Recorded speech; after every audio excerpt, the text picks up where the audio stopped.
Are you ready for Trojan football? Football, I mean, it's my brotherhood. I grew up playing this sport. This is what I love. This is what I do.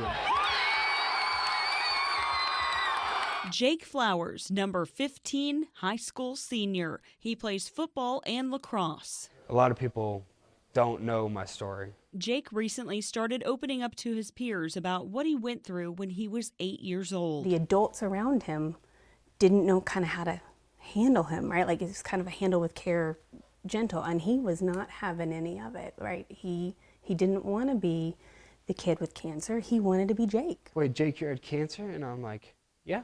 And they're like, oh man, are you okay? And I'll be like, I'm the same dude I was 15 minutes ago. Going out of my shell and growing as a player and knowing that this is the community that I have, it's just great. And he's like, Coach, I want people to know about it. He's like, I don't want people to, think this or that about me. He's like, but I just want to bring awareness about childhood cancer. Sports have been at the center of Jake's life since he can remember.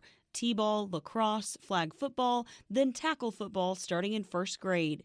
It was the beginning of baseball season in third grade when something wasn't right. Jake and his parents thought it could be normal growing pains for a young athlete. What felt like just like my shins just falling off. Like it was just a horrible pain, and then it happened during school. Like I remember I had to go out of class and like have to deal with myself because it was hurting so bad. They recommended that we get some x-rays done to make sure that, during a baseball tournament that had just happened a couple days before, that maybe he caught a ball to the shin, maybe had a slight fracture. So we did that. Thank goodness we did that. The x-rays were clear, no issue there, but Jake's high blood pressure had doctors concerned. And they're like, well, you're not going home. I'm like, really? Like we came in for an x-ray around shin splints.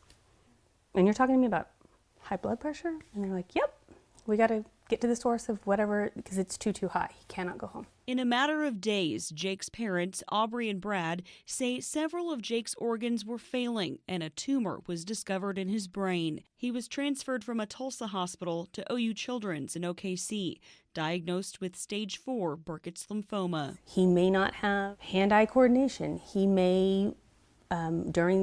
he had tumors pressing against his spine. There may be a time in which he's immobile and paralyzed. It is one of the most aggressive cancers in children, to the point that it can double in volume in 3 to 4 days. And it can essentially go to any place in the body, including the lungs, the brain, the spinal cord, and the bone marrow. Jake, had really hard days. But at the end of the day, he managed to find something positive. Nurse Rebecca Smith remembers how Jake made the best of every interaction with his healthcare team. Jake loved water guns, and he liked to attack us, and we managed to round up every staff member with a water gun to celebrate his end of therapy, and surprised him. And just the look on his face, that enjoyment as he's just dripping with water, was amazing. But it's great to see everything that he's managed to accomplish since then. I don't remember all the painful stuff. I remember all the fun stuff that I had with them.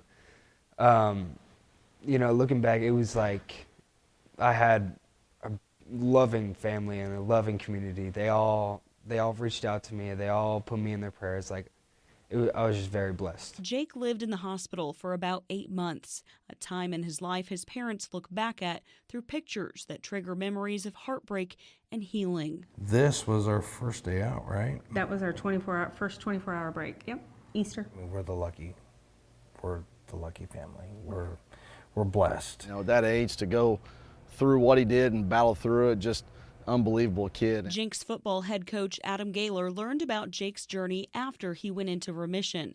But Gaylor has seen firsthand what it looks like to fight cancer. She's my hero,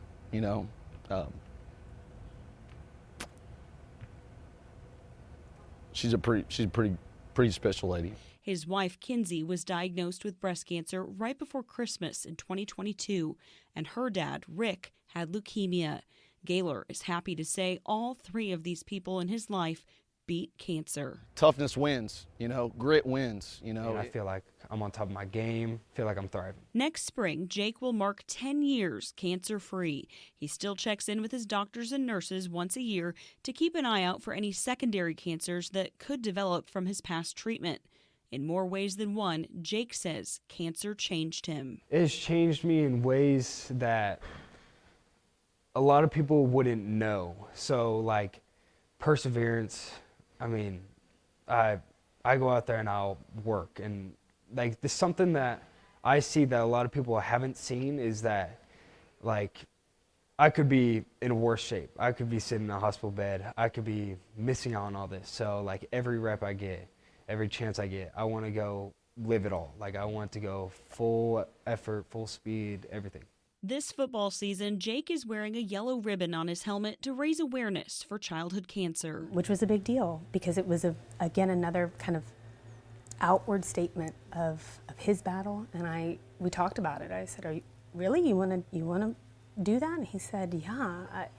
There are lots of kids who won't ever get on the football field." And while Jake is sharing his past, his focus is on the future, with the goal to become an orthodontist and so much more. Get out of college, have a nice wife, have a couple kids, and be around. Come back here. That's what I want to do. I want to come back here and live because this place has shown me that we are all family here. So that's what I mean. I want to come back here. I want to give back to the community. That's what I want to do. I'm very taken back that he thought through all that and said that, because that makes my heart happy. I'm proud of right now. Like I'm proud of today. And, you know, it's his senior year, it's his senior season in all these sports that he loves so much. And I'm filled with gratitude because there was a moment in time where we didn't know if we'd get there. All of his future had a question mark on it. And so now I don't feel like it has a question mark, but it's got the ... And I'm cool with that.